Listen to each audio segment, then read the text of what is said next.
اعوذ باللہ من الشیطان الرجیم بسم اللہ الرحمن الرحیم یا صاحب الجمال و یا سید البشر من وجهک المنی لقد نور القمر لا يمكن الثناء كما كان حقه بعد خدا بزرگ توئی قصہ مختصر جزا اللہ عنا سیدنا و مولانا محمد صلی اللہ علیہ وآلہ وسلم ما هو اہلو یا رب لک الحمد كما ينبغي لجلال وجهك وعظیم سلطانک رب اشرح لي صدری ویسر لي امری واحلل عقدۃ من لسانی یفقہوا قولی رب زدنی علما رب زدنی علما رب زدنی علما۔ السلام علیکم ورحمۃ اللہ وبرکاتہ۔ میں حافظہ افرا جاوید اسلام آپ سب سے مخاطب ہوں اپنے یوٹیوب چینل انفینٹ اسلام میں۔ آپ سب کو خوش آمدید کہتی ہوں۔ امید کرتی ہوں آپ سب خیریت سے ہوں گے، زندگی پرسکون پر اطمینان اور ایمان بالخیر گزر رہی ہوگی۔ پارہ نمبر 19 سورۃ النمل اردو ترجمہ اور تفسیر، آیت نمبر 14 تک ہم گزشتہ اسباق میں پڑھ چکے ہیں۔ قوم فرعون کا ذکر پڑھا ہم نے، حضرت موسیٰ علیہ السلام کا تذکرہ پڑھا کہ وہ متکبر فرعون کی طرف گئے اور فرعون نے جھٹلایا، اپنی بادشاہی چھن جانے کے ڈر سے خالق حقیقی کو جھٹلایا، خالق حقیقی کی طرف سے بھیجے گئے پیغمبر کو جھٹلایا۔ یہاں اس رکوع میں ان انبیاء کا ذکر کیا جا رہا ہے جو کہ سلطنت، قوت، علم و حکمت میں ان نافرمانوں کو جو دی گئی تھی نا نعمتیں، ان سے تو کئی زیادہ نعمتیں ان کو عطا کی گئی تھیں۔ یعنی فرعون جیسے لوگوں نے تو بہت کم تھا ابھی ان کے پاس اور اس پر تکبر کیا، لیکن ان انبیاء کے پاس تو اتنا کچھ تھا، اتنا علم، اتنی حکمت، اتنی مال و دولت کہ آپ کے غلاموں میں نہ صرف انسان بلکہ جنات بھی شامل تھے، پرندے بھی، ہواؤں کو بھی آپ کے لیے مسخر کر دیا گیا تھا۔ لیکن ان تمام کے باوجود تکبر کا ایک ذرہ بھی ان کے اندر موجود نہیں تھا، بلکہ یہ تمام کے تمام حضرت داؤد علیہ السلام، حضرت سلیمان علیہ السلام، ان کا یہاں پر خاص ذکر موجود ہے۔ ان سمیت دیگر تمام انبیاء اللہ کی نعمتوں پر نہایت شکر بجا لاتے تھے، شکر کرتے تھے رب العالمین کی نعمتوں کا۔ یہاں ان کا ذکر ہے وَلَقَدْ آتَيْنَا داود وسلیمان علما، اور تحقیق ہم نے دیا داؤد اور سلیمان کو وسیع علم۔ وَقَالَ الْحَمْدُ لِلَّهِ الَّذِي فَضَّلَنَا عَلَىٰ كَثِيرٍ مِّنْ عِبَادِهِ الْمُؤْمِنِينَ، اور وقال تثنیہ کا صیغہ، وہ دونوں بولے الحمدللہ، تمام تعریفیں اللہ کے لیے جس نے ہمیں فضیلت دی اپنے بندوں میں سے بہت سوں پر۔ یعنی اگر وہ جانتے تھے کہ ہم فضیلت والوں میں سے ہیں تو اس کی نسبت وہ اللہ رب العالمین کی طرف رکھتے تھے۔ آج بدقسمتی سے ہم بہت زیادہ نچلے درجے پہ ہونے کے باوجود، بہت زیادہ گناہ گار، سیاہ کار اور بہت زیادہ برے ہونے کے باوجود، میں یہ کہوں گی تکبر اتنا کچھ اپنے اندر لیے ہوئے ہیں، اس لیول کا لیے ہوئے ہیں کہ کوئی بھی خدائی نعمت اگر ہمیں عطا ہوئی ہے تو ہم اس کی نسبتیں اپنے طرف رکھتے ہیں، ہم اپنے آپ کو کچھ سمجھنے لگتے ہیں۔ اگر ہم حسین ہیں تو ہم اپنے آپ کو کچھ سمجھتے ہیں، اور وہ شخص جو ذہین نہیں ہے وہ ہمارے سامنے کسی کیٹیگری میں لائی نہیں کرتا۔ اگر ہم ذہین ہیں تو یہ ہماری ذہانت ہے، فلاں کا مذاق اڑائیں گے۔ اگر ہم امیر ہیں تو یہ ہماری دولت ہے، فلاں غریب کا مذاق اڑائیں گے۔ ہم اللہ کی دی ہوئی نعمتیں ذرا دیکھیں تو صحیح، انبیاء کو کیا کچھ عطا ہوا، ہمارے پاس کیا ہے، ہمارے پاس کیا ہے عمل میں؟ کچھ بھی نہیں۔ ہمارے اعمال، ہم تو ان انبیاء کے جہاں قدم لگے ہیں وہ خاک بھی فضیلت والی ہے ہم سے، اور ہمارا طریقہ کیا ہے، ان انبیاء کا کیا تھا؟ اتنی قوت، اتنی بصیرت ان کو ملی، اور ان کا طریقہ کیا ہے؟ الحمدللہ۔ اور ہم کچھ بھی نہیں ہیں، ان کے سامنے بونوں کی سی حیثیت ہے ہماری، بلکہ وہ بھی نہیں، اور ہم تکبر کرتے ہیں اپنے پاس ہمیں ملی ہوئی نعمتوں پر۔ وہ کیا کہہ رہے ہیں؟ وَقَالَ الْحَمْدُ لِلَّهِ الَّذِي فَضَّلَنَا عَلَىٰ كَثِيرٍ مِّنْ عِبَادِهِ الْمُؤْمِنِينَ۔ ہمیں بس اتنا یاد رہ گیا فَضَّلَنَا عَلَىٰ كَثِيرٍ مِّنْ عِبَادِهِ، یعنی اگر ہم ہیں تو ہمیں فضیلت دی ہوئی ہے بہت سے لوگوں، یعنی ہم بہتر ہیں بہت سے لوگوں پر۔ اگر ہم بہتر ہیں تو ہمیں کس کی طرف منسوب کرنا ہے؟ اللہ کی طرف۔ الحمدللہ کس نے کہنا ہے؟ یا صرف زبانی کلامی حد تک ہماری زبان پر الحمدللہ جاری ہے اور دیٹس آل؟ کیا الحمدللہ زبان سے ہی ادا کر کے حق ادا ہو جاتا ہے؟ اللہ کی نعمتوں کو جائز طریقے سے استعمال کرنا، اللہ کی نعمتوں کو اللہ کے بندوں میں بانٹنا، یہ ہے نعمت کی شکر گزاری۔ اللہ کے سامنے اپنے سر کو سجدے میں جھکانا، یہ ہے شکر گزاری، نہ کہ یہ کہ بس الحمدللہ۔ یا ہم میں سے بہت تو یہ بھی نہیں کہتے۔ اور وہ کیا تھے؟ رب العالمین فرماتا ہے وَوَرِثَ سُلَيْمَانُ دَاوُودَ وَقَالَ يَا أَيُّهَا النَّاسُ عُلِّمْنَا مَنطِقَ الطَّيْرِ وَأُوتِينَا مِن كُلِّ شَيْءٍ وَأُوتِينَا مِن كُلِّ شَيْءٍ۔ اس چیز میں بہت تفصیل، بہت ڈیپتھ ہے اس آیت کے اندر۔ یعنی ابتدا کیا ہے؟ وَوَرِثَ سُلَيْمَانُ دَاوُودَ، سلیمان علیہ السلام کو وارث کیا گیا داؤد کا۔ اب اس سے مراد کیا ہے کہ حضرت داؤد کی بے شمار اولاد تھی، لیکن اس میں سے نبوت صرف حضرت سلیمان علیہ السلام کو ملی۔ اور انبیاء کی میراث علم ہوتا ہے، لہٰذا یہاں پر اس میراث کا ذکر نہیں ہے محض کہ ہم کہیں کہ جائیداد حضرت سلیمان کو دی گئی، نہیں، یعنی آپ کے بعد نبوت ملی حضرت سلیمان علیہ السلام کو، پھر سلطنت، پھر علم، پھر حکمت، پھر قوت، پھر وہ نعمتیں جو داؤد کو ملی تھی وہی نعمتوں کا نزول ان پر۔ کیوں؟ وقال الحمد للہ الذی فضلنا، وہ شکر گزاروں میں سے تھے، وہ شکر ادا کرنے والے تھے۔ اور وقال، اور فرمایا، وہ کیا کہنے والے تھے؟ یا ایھا الناس، اے لوگو، علمنا، ہمیں سکھایا گیا ہے کیا؟ منطق الطیر، پرندوں کی بولیوں کو، وَأُوتِینَا مِن كُلِّ شَيْءٍ، اور ہر چیز میں سے ہم کو عطا ہوا ہے۔ اللہ اکبر! یہ ہر چیز سے مراد کیا ہے؟ دنیا کی ہر نعمت ان کو عطا ہوئی تھی۔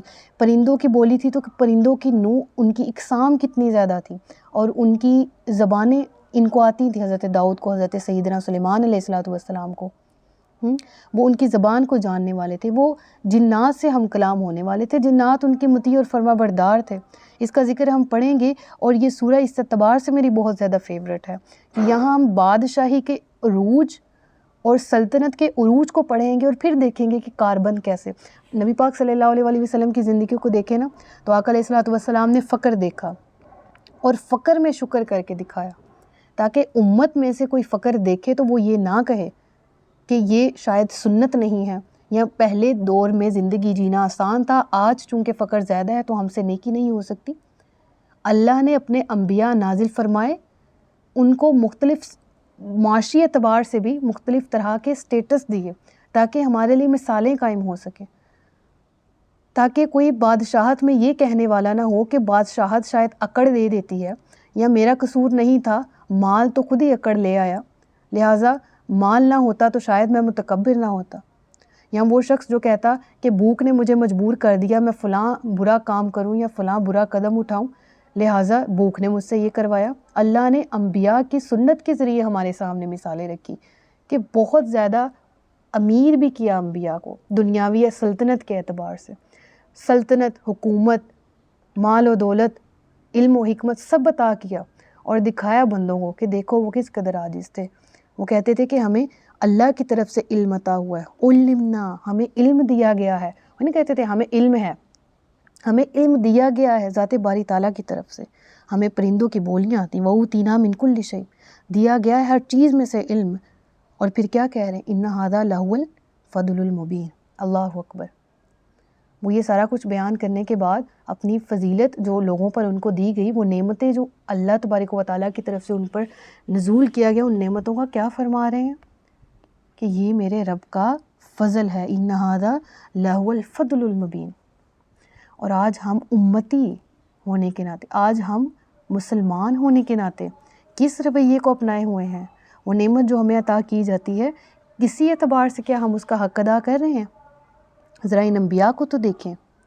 وَحُشِرَ، اور جمع کر دیے گئے، لِسُلَیْمَانَ وَجُنُودُهُ مِنَ الْجِنِّ وَالْإِنسِ وَالطَّیْرِ فَهُمْ یُوزَعُونَ، یعنی جنوں اور انسانوں اور پرندوں میں سے اس کے لشکر جمع کر دیے گئے تو وہ روکے، فہم یوزعون، تو وہ روکے جاتے تھے، یعنی تعداد اس قدر تھی ان لشکروں کی کہ علماء کہتے ہیں کہ ایک لشکر ایک جگہ سٹے کرتا تو پھر اس کو مطلب ایک جگہ سے گزرتا اس کو روکا جاتا۔ روکے جانے سے کیا مراد ہے؟ پچھلے لوگ آ کے ان سے مل جائیں، اور روکے جانے سے کیا مراد ہے؟ ان کو نظم و ضبط کے ساتھ قائم رکھنا حضرت سلیمان کا کام تھا۔ حضرت داؤد علیہ السلام جو جن کے لیے پرندوں کو بھی مسخر کیا گیا تھا، ان کو بولیاں سکھائی گئیں، تو یہاں سے اب حضرت سلیمان کا تذکرہ شروع ہوا نا، تو ولی سلیمان، ٹھیک ہے، پیچھے اگر ہم ذکر پڑھیں تو ہم دیکھتے ہیں وحشرہ جمع کیے گئے، اب یہاں سے حضرت سلیمان علیہ السلام کا تذکرہ شروع ہوتا ہے، یعنی یہاں پر حضرت سلیمان علیہ السلام کے لشکر کا ذکر کیا گیا۔ وہ 3 حصوں پر مشتمل تھا، جس میں جن، انس اور پرندے، یعنی انسان، جنات اور پرندے، ٹھیک ہے، وہ ان تینوں کا گروہ تھا، اور جس سے ایک لشکر وجود میں آتا، اور اس لشکر کی جو اسٹرینتھ تھی وہ کتنی ہوتی تھی؟ مروی ہے کہ حضرت سلیمان علیہ السلام کے لشکر کی جگہ 100 فرسخ یعنی 300 میل ٹوٹل تھی، ٹھیک ہے، جس میں سے 75 میل جو ہے وہ جنوں کے لیے، اور اس کے علاوہ جو باقی کی جگہ تھی وہ کس میں؟ پرندوں اور انسانوں میں ڈیوائڈ تھی. یعنی کل اگر ڈیوائڈ کیا جائے اس کو تو 25 جنات کے لیے، 25 انسانوں کے لیے، 25 پرندوں کے لیے، اور بعض علماء کہتے ہیں کہ جو 25 فرسخ جگہ تھی وہ جانوروں کی تھی، ٹھیک ہے، جو وحشی جانور تھے. اللہ کے حکم سے یہ تمام کے تمام مطیع تھے، فرما بردار تھے حضرت سلیمان علیہ السلام. اور ان افواج کی کثرت کے باوجود وہاں بد نظمی اور انتشار کا نام و نشان بھی نہیں تھا. فوج کا ہر حصہ، لشکر کا ہر دستہ سفر و حضر میں فوجی نظم و ضبط کی سختی سے پابندی کیا کرتا تھا. خواہ وہ جنات ہوتے، پرندے ہوتے، انسان ہوتے، وہ نظم و ضبط اور قانون کے دائرے میں رہتے تھے، اور کسی کی مجال نہیں تھی کہ وہ ایک پر برابر بھی اپنی جگہ سے کھسک سکتا. اگر وہ پرندہ ہوتا، ایک قدم برابر بھی کوئی شخص اپنی جگہ سے ہلتا، اگر وہ انسان یا جنات میں سے ہوتا. ایسے بڑے لشکر کو منظم کرنا تنظیم کے ساتھ، بلا شبہ یہ ایک نبی کا ہی معجزہ اور ایک نبی کے بس کی ہی بات ہے جو رب کی طرف سے آپ کو عطا کی گئی تھی. اور اس سے یہ معلوم ہوتا ہے کہ نظم و ضبط کی جو تکمیل ہے نا، اس کا بیسک کانسیپٹ بھی ہمیں قرآن ہی دیتا ہے، اسلام ہی دیتا ہے. آج دنیا میں جتنے ممالک سپر پاورز ہیں اور ترقی کی راہوں پر گامزن ہیں، وہ یہی ہیں کہ وہاں پر نظم و ضبط کی پابندی کی جاتی ہے، قانون لاگو ہے، قانون کا اطلاق لاگو ہے، ٹھیک ہے. اور جہاں نظم و ضبط اور قانون کا احترام کیا جاتا ہے وہاں پر ظلم و ستم سے انسان محفوظ رہتا ہے، اور وہ رعایا جو ہے وہ عدل کے نظام میں پلتی بڑھتی ہے، اور ایک بہترین معاشرہ وجود میں آتا ہے، بہترین سلطنت وجود میں آتی ہے. تو یہ کانسیپٹ ہمیں قرآن سے ملا، نظم و ضبط کا. یہ کانسیپٹ ہمیں ملا انبیاء کی سنت سے، یہ کانسیپٹ ملا ہمیں دین اسلام سے، اس کی ہسٹری سے. سبحان اللہ. پھر اس کے بعد ایک واقعے کا ذکر آ رہا ہے، حتیٰ اذا اتوا علی وادی النمل قالت نملۃ یا ایھا النمل ادخلوا مساکنکم لا یحطمنکم سلیمان وجنودہ وہم لا یشعرون. ایک واقعے کا ذکر ہے کہ آپ ایک دفعہ ایک وادی سے گزر رہے تھے، اپنے لشکر جرار کے ہمراہ کہیں تشریف لے جا رہے تھے. وہاں چیونٹیوں کی ایک آبادی تھی، اور اس آبادی نے آپس میں کیا گفتگو کی حضرت سلیمان علیہ السلام کو دیکھ کر، اس کا ذکر یہاں موجود ہے. پہلے ترجمہ پڑھ لیتے ہیں پھر تفسیر بتاتی ہوں. یہاں تک کہ جب وہ چیونٹیوں کی ایک وادی پر آئے تو ایک چیونٹی نے کہا، اے چیونٹیوں اپنے گھروں میں داخل ہو جاؤ، کہیں سلیمان اور ان کے لشکر بے خبری میں تمہیں کچل نہ ڈالیں. تو کیا ہوا کہ حضرت سلیمان علیہ السلام نا اس وادی سے ابھی 3 میل کی مسافت پر تھے. جب آپ نے اس چیونٹی کی آواز کو سنا، ایک چیونٹی سردار ملکہ چیونٹی جو ہے نا، وہ اپنے قبیلے کی دوسری چیونٹیوں سے مخاطب ہوئی اور وہ کہتی ہے کہ جلدی جلدی اپنے بلوں میں گھس جاؤ، سلیمان کا لشکر آ رہا ہے، ایسا نہ ہو کہ وہ اور اس کا لشکر بے دہانی میں ہمیں کچل دیں. ٹھیک ہے، یعنی اب یہاں پر دیکھیں لا یحطمنکم سلیمان وجنودہ، اتنی بات کر کے وہم لا یشعرون، یعنی چیونٹی پہ جانتی ہے کہ نبی ظلم کرنے سے پاک ہوتے ہیں. لہٰذا انہوں نے کہا کہ ایسا نہ ہو کہ کہیں وہ ان کو معلوم نہ ہو اور ہم ان کے قدموں تلے آ کے کچل دی جائیں، لہٰذا ان کا لشکر قریب ہی ہے، آپس میں اپنے اپنے بلوں میں گھس جاؤ. تو اب وہ ملکہ چیونٹی تھی، اس نے اپنی جو نیچے انڈر رعایا ہیں، دیگر قبیلے کی چیونٹیاں ہیں، ان کو یہ ایک دم حکم نافذ کیا. اور حضرت سلیمان 3 میل دور ہیں وہاں سے، اور آپ وہ چیونٹی کی بات، کیونکہ آپ کو علم دیا گیا ہے نباتات، حشرات کا، جانوروں کا، پرندوں کی بولیوں کا، تو آپ وہ چیونٹی کی بات سنتے ہیں تو پھر مسکرا دیتے ہیں. فتبسم ضاحکا من قولها وقال رب اوزعنی ان اشکر نعمتک التی انعمت. یعنی وہ کیا، فتبسم ضاحکا، تو سلیمان مسکرایا ہنستے ہوئے. یعنی نبی کی شان ہے، حضرت عائشہ صدیقہ سے مروی ہے نا کہ نبی پاک صلی اللہ علیہ وسلم کو بھی کبھی میں نے اس طرح سے نہیں ہنستے دیکھا کہ میں ان کا اندر سے مطلب پورے دانت مبارک اور اندر سے حلق مبارک دیکھ سکتی، یعنی کہا نہیں کبھی مارا. آقا علیہ الصلوۃ والسلام بھی مسکرایا کرتے تھے، تو انبیاء بھی مسکراتے تھے. فتبسم ضاحکا، مسکرایا ہنستے ہوئے سلیمان علیہ الصلوۃ والسلام، ان کی ہنسی کی یہاں پر منظر کشی کی گئی ہے. ٹھیک ہے، اور من قولہا، اس بات سے، کس کی، ہا ضمیر مؤنث کی، کس کی طرف یہ لوٹ رہی ہے، چیونٹی کی طرف. ٹھیک ہے، یعنی اس چیونٹی کی بات سن کے حضرت سلیمان مسکراتے ہیں اور پھر رب العالمین کے حضور گویا ہوتے ہیں، مخاطب ہوتے ہیں شکر ادا کرتے ہوئے، تو کہتے ہیں کہ فتبسم ضاحکا من قولها، تو سلیمان اس کی بات پر مسکرا کر ہنس پڑے اور عرض کی، اے میرے رب مجھے توفیق دے کہ میں تیری اس احسان کا شکر ادا کروں۔ اللہ اکبر، یعنی وہ رب العالمین کی طرف اس نعمت کے ملنے پر، کیونکہ انہوں نے یہ چونٹی کی آواز سن لی ہوتی ہے، اور یہ بلا شبہ ایک نعمت ہے کہ پرندوں کی بولیاں سمجھ جانا۔ جب آپ نے اپنے لشکر سمیت، جب ابھی آپ بہت دور تھے اور آپ نے چونٹی کی بات سنی نا، تو اپنے لشکر کو تلقین کی کہ وہ دھیان کے ساتھ وہاں اتریں اور کسی چونٹی کو نقصان نہیں پہنچنا چاہیے، چنانچہ ایسا ہی ہوا۔ اور اس کے بعد آپ حضرت سلیمان جب آپ کی وہ چونٹی کی آواز سنتے ہیں تو اس کے بعد رپلائی کیا کرتے ہیں اللہ تعالیٰ کی طرف سے، اے اللہ تیرا شکر ہے کہ تو نے یہ نعمت مجھے عطا کی، انعامتا جو تو نے مجھے دی، وعلی والدیہ، ٹھیک ہے، جو تو نے مجھ پر نعمت کی، اور وعلی والدیہ، اور میرے باپ پر، ان اعمل صالحا ترضاہ وادخلنی برحمتک فی عبادک الصالحین، اور اے اللہ مجھے توفیق دے کہ میں ہر وہ نیک کام کروں جس پر تو راضی ہو، اور مجھے اپنی رحمت سے اپنے بندوں میں شامل کر جو تیرے خاص قرب کے لائق ہیں۔ دیکھیں میرے اور آپ جیسے لوگ ہوں نا، تو ہم سے کوئی معاملے سے ہٹ کے کوئی کام ہو جائے جس میں ہمیں اپنی ایفیشنسی نظر آ رہی ہو، تو یقیناً ہم بہت خوش ہوتے ہیں، ٹھیک ہے، اور ہم کہتے ہیں یہ کام میں نے کیا، اور ہم آگے 4 لوگوں کو بتا رہے ہوتے ہیں ہم نے فلاں موقع پر بڑی حاضر دماغی سے جواب دیا، ہم نے فلاں موقع پر ایسا کیا ویسا کیا، ہم کر رہے ہوتے ہیں نا۔ تو حضرت سلیمان اتنی دور ہیں، چونٹی کی آواز سن رہے ہیں، اور اپنے لشکر کو پھر خبردار بھی کر دیتے ہیں، ٹھیک ہے، ہنستے پہلے مسکراتے ہیں، پھر اس کے بعد لشکر کو کہتے ہیں کہ ذرا دھیان رکھنا، وہ چونٹی اپنے قبیلے کو اس طرح کہہ رہی ہے۔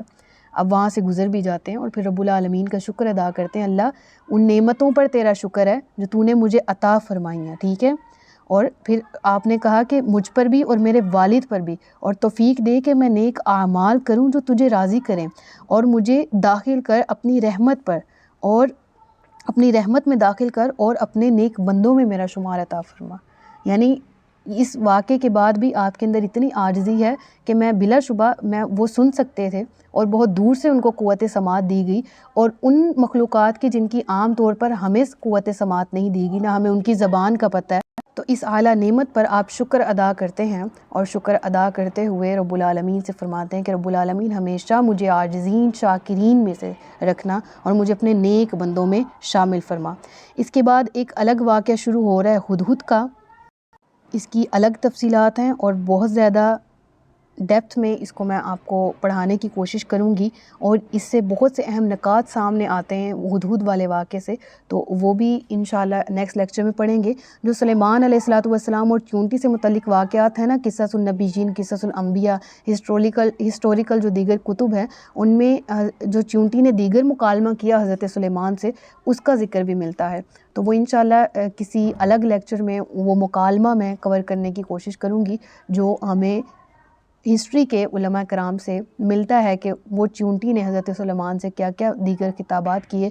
بہرحال جو متن قرآن میں ذکر تھا وہ آپ کے سامنے مختصراً میں نے رکھ دیا۔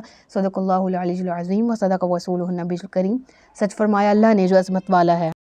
اپنا خیال رکھیے گا، مجھے دعا میں یاد رکھیے گا۔ تاجدار ختم نبوت زندہ باد، پاکستان پائندہ باد۔ السلام علیکم ورحمۃ اللہ وبرکاتہ۔